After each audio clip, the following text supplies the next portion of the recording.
nous sommes en 2050. Bienvenue dans ce podcast où nous traitons de l'actualité du jour.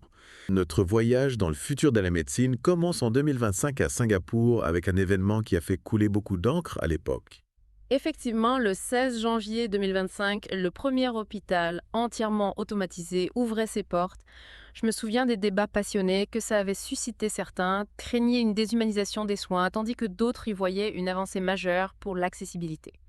C'est marrant de voir avec le recul comment les choses ont évolué aujourd'hui. On ne pourrait plus imaginer un hôpital sans robots chirurgiens et diagnostics instantanés. C'est vrai. Et d'ailleurs, cette automatisation a permis de démocratiser l'accès aux soins pour des millions de personnes, un pas de géant sans aucun doute. Parlant de pas de géant, la découverte des nanomédecins par cette équipe franco-japonaise, ça a été une vraie révolution des petits robots qui patrouillent dans nos veines, réparant les artères en temps réel.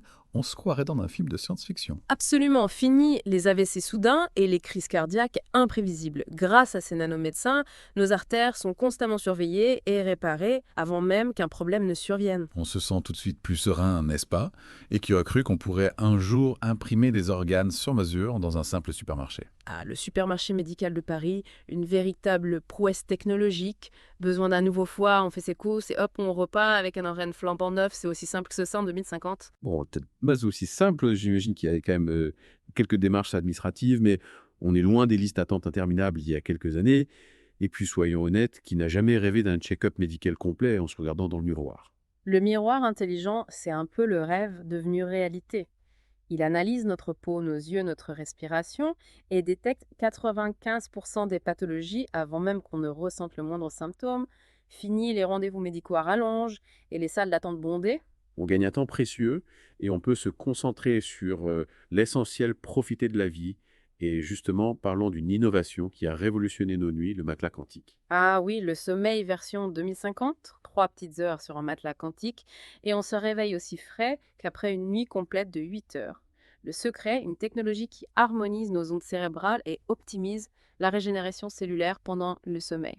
En gros, on dort moins mais mieux parfait pour les insomniaques chroniques et les adeptes du carpe diem. Et si on parlait d'un autre cauchemar du passé, les allergies? Ah, les allergies, à souvenir lointain, pour la plupart d'entre nous, le vaccin universel a vraiment changé la donne. Plus besoin de s'inquiéter du pollen, des poils d'animaux ou des acariens. Notre système immunitaire est reprogrammé pour ignorer ces ennemis invisibles. C'est une véritable libération pour les millions de personnes qui souffraient d'allergies. On peut enfin respirer à plein poumon et profiter de la nature sans craindre les éternuements intempestifs.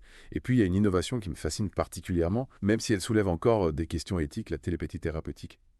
Oui, la possibilité pour les psychologues de se connecter directement aux réseaux neuronaux de leurs patients ouvre un champ des possibles incroyables. Imaginez pouvoir comprendre les émotions, les traumatismes, les blocages d'une personne de manière instantanée.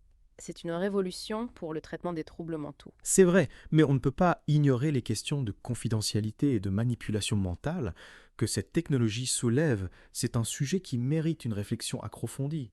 Mais pour l'instant, concentrons-nous sur le positif. Je crois qu'on a une histoire assez incroyable à raconter, celle d'une marathonienne centenaire. Ah oui, Maria Rodriguez.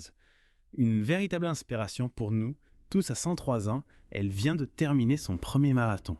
Et ce n'est pas grâce à un miracle. Alors quel est son secret? Une potion magique, un régime à base d'algues rares. Rien de tout ça. Maria a tout simplement bénéficié des avancées de la technologie médicale. Elle a couru le marathon équipée d'un exosquelette de dernière génération qui soutient son corps et amplifie ses mouvements. Un exosquelette pour courir un marathon à 103 ans, ça donne envie de vivre vieux, vous ne trouvez pas? Et figurez-vous qu'on peut désormais manger des plats personnalisés en fonction de notre ADN et de nos besoins nutritionnels. Le gastronome médical, un restaurant qui allie gastronomie et médecine intrigant, n'est-ce pas? C'est le moins qu'on puisse dire comment ça marche, exactement. On commande un steak qui soigne le rhume, un dessert qui renforce les os. Pas exactement. En fait, c'est une intelligence artificielle qui analyse votre profil génétique et vos besoins du moment pour créer des recettes sur mesure avec des ingrédients aux propriétés spécifiques. En gros, on mange des plats délicieux qui nous font du bien.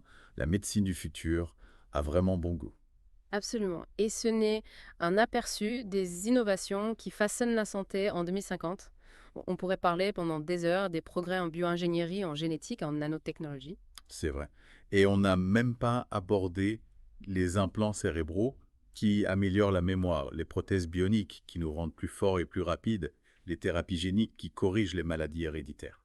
Le futur de la santé est incroyablement prometteur. Et le plus important dans tout ça, c'est que ces avancées bénéficient à tous, quel que soit l'âge, la condition physique ou le statut social. On est loin de la médecine à deux vitesses qu'on craignait il y a quelques années aujourd'hui.